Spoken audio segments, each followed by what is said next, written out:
ये जेई 2019 का बहुत ही अच्छा प्रॉब्लम है। An NPN transistor is used in common emitter configuration as an amplifier with 1 kilo ohm load resistance. देखिए यहाँ पर लोड रेजिस्टेंस वर्ड यूज़ किया है, मतलब ये कलेक्टर साइड में जो आरसी लगा हुआ था ना, उसको आरसी भी बोलते हैं, लोड रेजिस्टेंस आरएल भी बोलते हैं। Signal voltage of 10 milli volt is applied across the base emitter. देखिए बेस एमिटर के साइड में इधर से सिग्नल वोल्टेज इनपुट इधर से आ रहा है। This produces a 3 milli ampere change in the collector current and 15 micro ampere change in the base current of the amplifier. The input resistance and voltage gain are, ये आपको पता करना है। तो इस तरह के क्वेश्चन में फॉर्मूले सिर्फ रटने से कुछ नहीं होगा। आप देखिए कि क्या क्या दे रखा है। Signal voltage of 10 milli volt है, यानी कि delta V I this is equal to 10 milli volt आपको दे रखा है। डेल्टा वी आई लिखिए या सिर्फ वी आई लिखिए, बात वही है। अब ये दे रखा है कि इस डेल्टा वी आई के कारण this produces a 3 milli ampere change in the collector current, यानी कि डेल्टा आई सी कितना हो जाएगा 3 milli ampere and 15 micro ampere change in base current, यानी कि डेल्टा आई बी कितना हो जाएगा, डेल्टा आई बी हो गया 15 माइक्रो एम्पियर। तो जैसे ही आपको कलेक्टर करंट और बेस करंट में चेंज मालूम हो गया, तो यहाँ से आप खटाक से बीटा फाइंड कर सकते हैं। आप इसको बीटा एसी भी लिखिए या सिर्फ बीटा लिखिए, कोई फ़र्क नहीं पड़ता है। वो क्या हो जाएगा, delta I C by delta I B, ये हो गया। तो अब ध्यान रखिएगा, एक मिली एम्पियर में है, एक माइक्रो में है, तो ये क्या हो जाएगा 3/15 इंटू माइक्रो वाले को ऊपर करिएगा तो ये हो जाएगा 10⁻3। इसको सिंप्लीफाई करिएगा तो इसकी वैल्यू आ जाएगी 1/5 इंटू 10⁻3 यानी कि 200।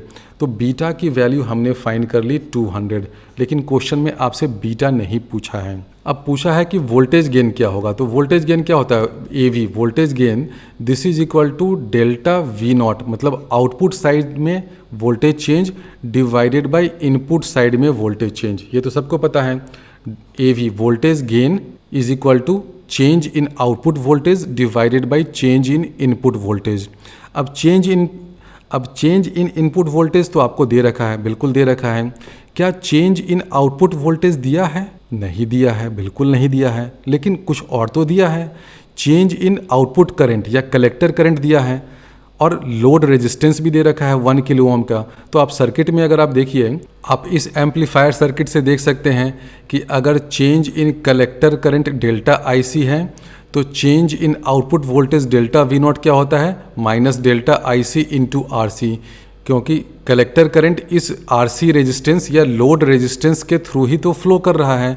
तो कलेक्टर करंट में अगर डेल्टा आईसी चेंज होगा तो इस रेजिस्टेंस के अक्रॉस वोल्टेज कितना चेंज होगा, delta IC into R C. तो जो आउटपुट वोल्टेज है उसमें कितना चेंज होगा, delta IC into R C, और एक माइनस साइन आ जाएगा क्योंकि इक्वेशन तो ये होता है ना, V naught is equal to V C C minus I C into R C. तो हमें जो डेल्टा वी नॉट पता करना है, यानी कि चेंज इन आउटपुट वोल्टेज, उसको हम लोग लिख सकते हैं delta V naught is equal to, minus वगैरह छोड़ देते हैं क्योंकि यहाँ पर सिर्फ वोल्टेज गेन का मैग्नीट्यूड पूछा है, माइनस तो आता ही है बिकॉज ऑफ फेज चेंज, वो तो सभी लोग जानते हैं। तो डेल्टा वी नॉट क्या हो जाएगा, delta I C into load resistance. Load resistance है 1 kilo ohm, 1 kilo ohm into delta I C. Delta I C है 3 मिली एम्पियर।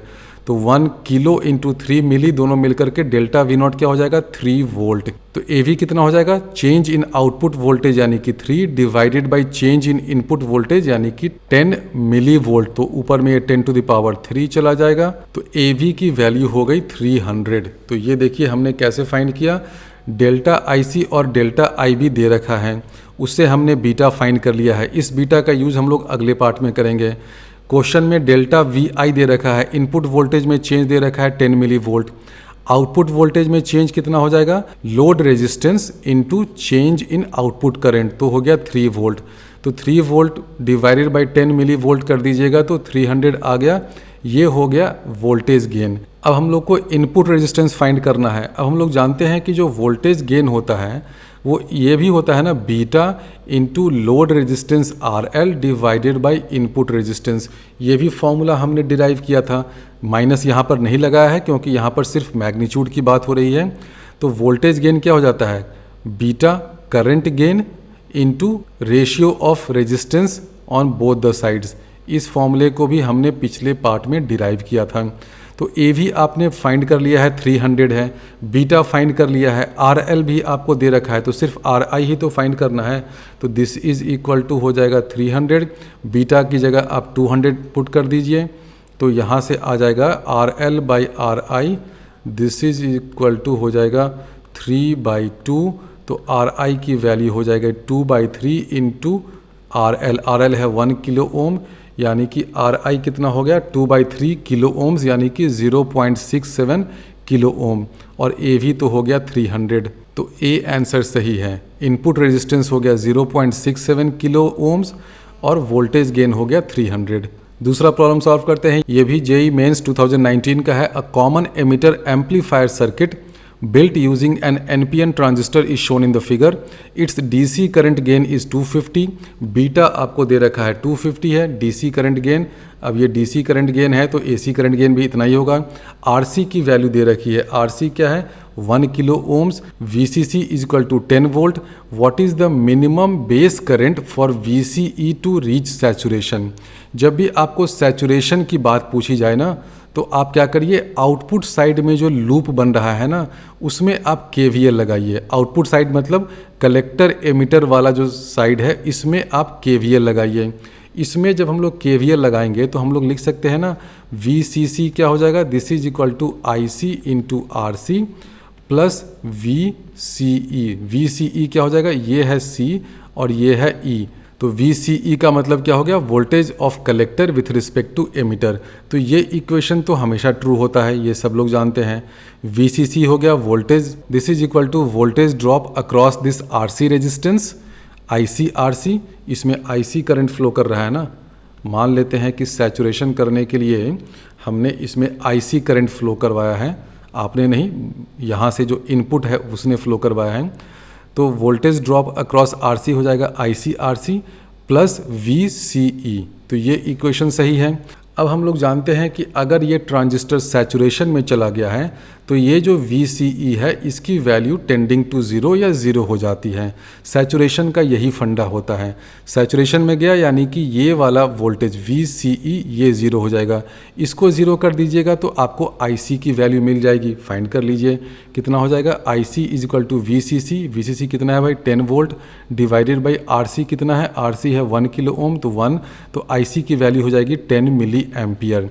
IC की वैल्यू इतनी हो गई। पूछा क्या है, what is the minimum base current for VCE to reach saturation, तो IB कितना हो जाएगा, IB हो जाएगा IC डिवाइडेड बाई बीटा, तो ये हो जाएगा 10 milli ampere divided by beta यानी कि 250। इसको सॉल्व करिएगा तो ये हो जाएगा 40 माइक्रो एम्पियर। तो इस क्वेश्चन का आंसर हो गया मिनिमम बेस करंट चाहिए 40 माइक्रो एम्पियर, ताकि ये ट्रांजिस्टर सैचुरेशन मोड में चला जाए। इसी से मिलता जुलता एक और क्वेश्चन है, ये भी जेई मेंस 2019 का है। In the figure given below VBB supply can very from 0 to 5 volt. ये वाला जो सप्लाई है ना 0 to 5 वोल्ट वेरी कर सकता है। VCC is equal to 5 volt, beta DC is equal to 200, RB is equal to 100, RC is equal to 1 kilo ohm and VBE is equal to 1 volt. The minimum base current and the input voltage at which the transistor will go to saturation. इसमें भी यही पूछा है कि saturation में जाने के लिए मिनिमम बेस करंट और इनपुट वोल्टेज कितना चाहिए।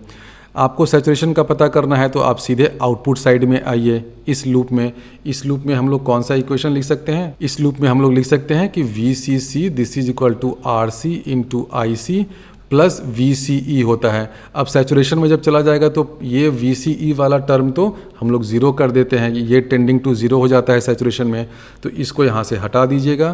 तो IC की वैल्यू क्या आ जाएगी सैचुरेशन में, ये हो जाएगा VCC divided by RCC। VCC है 5 डिवाइडेड बाई RC कितना है भाई, RC है 1 किलो ओम्स, यानी कि IC हो गया 5 मिली एम्पियर। IC हो गया 5, तो IB की वैल्यू क्या हो जाएगी, IB हो जाएगा 5 milli ampere divided by beta. Beta कितना है 200, इतना मिली एम्पियर हो गया। इसको सिंप्लीफाई करिए तो इसकी वैल्यू हो जाएगी 25 माइक्रो एम्पियर। तो इतना मिनिमम बेस करंट चाहिए to drive this transistor into saturation. तो क्वेश्चन में आपसे सिर्फ ये मिनिमम बेस करंट नहीं पूछा है, ये भी पूछा है कि कितना इनपुट वोल्टेज होना चाहिए। तो इनपुट वोल्टेज के लिए आप ये इनपुट साइड में जो लूप है ना, इसमें KVL लगाइए। इसमें जब हम लोग KVL लगाएंगे तो हम लोग लिख सकते हैं VBB, ये जो वोल्टेज दिया गया है this is equal to IB into RB, ये हो जाएगा। आप यहाँ से देखिए this voltage is equal to drop across this RB यानी कि IB into RB plus drop across this base emitter junction VBE, यहाँ पर लिखिए VBE का मतलब voltage drop across base emitter junction. हम लोग जानते हैं कि जब बेस एमिटर जंक्शन ये फॉरवर्ड बायस हो जाए तो बेस एमिटर वोल्टेज क्या हो जाता है, जनरली सिलिकॉन के लिए 0.6 या 0.7 वोल्ट होता है। क्वेश्चन में आपको दे रखा है कि VBE is equal to 1 volt. तो देखिए VBB जो हमें फाइंड करना है इसकी वैल्यू क्या हो जाएगी, ये हो जाएगा IB है 25 माइक्रो एम्पियर इंटू RB कितना है 100 किलो ओम्स, यानी कि 25 माइक्रो एम्पियर यानी कि 10⁻⁻6 इंटू 100 इंटू किलो ओम्स यानी कि 10⁻³ प्लस VBE करिएगा तो 1 आ गया। इसको जब सिंप्लीफाई करिएगा तो ये हो जाएगा 2.5 plus 1 this is equal to 3.5 volt. तो VBB की वैल्यू कितनी हो जाएगी 3.5 वोल्ट और मिनिमम बेस करंट चाहिए 25 माइक्रो एम्पियर। तो आंसर ये सही होगा 25 माइक्रो एम्पियर एंड 3.5 वोल्ट। तो इस तरह के क्वेश्चन में बहुत सिंपल होता है, बच्चे इसके डायग्राम को देखकर घबरा जाते हैं। उनको बस ये ध्यान में रखना है कि 2 लूप लेना है, इनपुट साइड में ये वाला लूप, आउटपुट साइड में ये वाला लूप, दोनों लूप में KVL लगाइए। अगर सैचुरेशन में जा रहा है तो VCE को 0 कर दीजिए। अगर इस लूप में इक्वेशन लिख रहे हैं तो आपको VBE इसका भी ख्याल रखना होगा, क्वेश्चन में आपको दे रखा होगा। नहीं तो अगर ये दे रखा है कि ये सिलिकॉन का बना हुआ ट्रांजिस्टर है तो इस VBE को आप 0.6 वोल्ट अज्यूम कर सकते हैं। तो ये 2 जो इक्वेशन होता है ना ट्रांजिस्टर के कॉमन एमिटर कॉन्फ़िगरेशन के लिए, ये इक्वेशन और ये वाला इक्वेशन, ये दोनों मास्टर इक्वेशन हैं। इन्हीं दोनों इक्वेशन का यूज़ करके बहुत सारे प्रॉब्लम सॉल्व हो जाते हैं। JEE 19 का ये प्रॉब्लम है, the transfer characteristic curve of a transistor having input and output resistance 100 ohm and 100 kilo ohms respectively is shown in the figure. The voltage and power gain are respectively.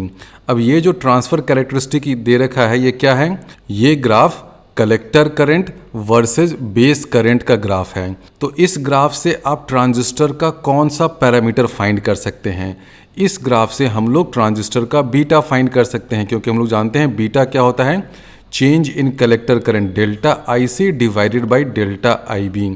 और ध्यान दीजिएगा IB जो है वो micro ampere में है, collector current जो है वो मिली एम्पियर में है। तो इस ग्राफ से हम लोग बीटा फाइंड कर लेते हैं, वो क्या होगा delta IC by delta IB। और यहाँ पर देखिए कि जो ग्राफ है वो स्ट्रेट लाइन है, तो इसलिए कोई भी 2 पॉइंट्स आप ले लीजिए, ये बीटा सेम ही होगा। तो हम लोग ये 2 पॉइंट्स लेते हैं।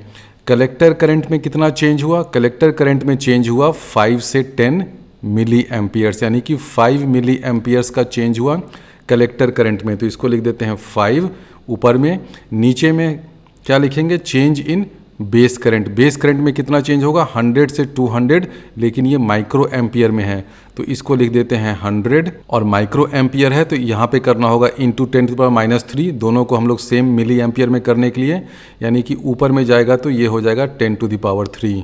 तो बीटा की वैल्यू क्या आ गई, बीटा की वैल्यू आ गई यहाँ से 50। अब पूछा क्या है क्वेश्चन में वोल्टेज गेन। वोल्टेज गेन हम लोग जानते हैं क्या होता है, minus beta into output resistance RL divided by input resistance. RL जो हो गया वो आउटपुट रेजिस्टेंस या इसको लोड रेजिस्टेंस भी बोलते हैं। तो इस रिलेशन से हम लोग वोल्टेज गेन की वैल्यू फाइंड कर लेते हैं। हमें वोल्टेज गेन का मैग्नीट्यूड ही फाइंड करना है, इसलिए इस माइनस साइन को थोड़ी देर के लिए भूल सकते हैं। तो हम लोग लिख सकते हैं कि मैग्नीट्यूड ऑफ वोल्टेज गेन क्या हो जाएगा, बीटा यानी कि 50 इंटू RL कितना है 100 किलो ओम, यानी कि 100 किलो ओम डिवाइडेड बाई 100 ओम। तो इससे भी आपको 10⁻³ वाला एक फैक्टर मिलेगा। तो वोल्टेज गेन की वैल्यू हो जाएगी 5 इंटू 10⁻⁴, इतना हो गया वोल्टेज गेन। अब पूछा है पावर गेन कितना होगा, तो पावर गेन क्या होता है, power gain is equal to beta into voltage gain. तो पावर गेन की वैल्यू हो जाएगी 50 इंटू 5 इंटू 10⁻⁴, यानी कि ये हो जाएगा 2.5 इंटू 10⁻⁶। तो इस क्वेश्चन में वोल्टेज गेन का मैग्नीट्यूड हो गया 5 इंटू 10⁻⁴ और पावर गेन का मैग्नीट्यूड हो गया 2.5 इंटू 10⁻⁶।